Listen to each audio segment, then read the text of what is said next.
L'approvisionnement en électricité constitue un problème pour le Sénégal et ceci depuis plusieurs années. Aujourd'hui, seulement 33% des 14 millions d'habitants du Sénégal ont accès à l'électricité avec un taux de couverture de 57% en milieu urbain et 10% en milieu rural. À cela s'ajoute le prix exorbitant de l'électricité existante, une situation qui s'explique par plusieurs facteurs.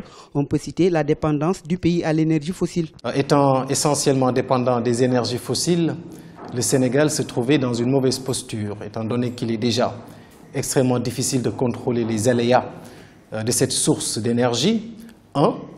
Deuxièmement, c'est une source d'énergie qui coûte extrêmement cher et qui pèse lourd sur le budget de l'État, de telle sorte, par exemple, que l'État peut-être n'est pas en mesure d'assurer ce qu'on appelle les investissements souverains dans le domaine de la santé, par exemple, et de l'éducation. Face à cette situation et à la raréfaction des énergies fossiles en général, les sources d'énergie renouvelables pourraient être une alternative à explorer. Le pays dispose de sources d'énergie comme le solaire, l'éolien, l'hydraulique et la biomasse. Si ce n'était pas possible, je ne pense pas que ce serait érigé en objectif étatique. C'est possible d'abord parce que nous disposons, comme je l'ai dit, de ces ressources-là. Le Sénégal est l'un des pays les plus ensoleillés au monde, ça c'est un.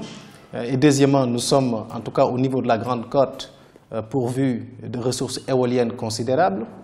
C'est possible également parce que le Sénégal a pu définir une stratégie qui lui permet de mettre sur pied toutes les dispositions nécessaires en termes de ressources humaines, mais aussi en termes de vision technique qui nous permettent de pouvoir changer la donne au niveau énergétique du pays.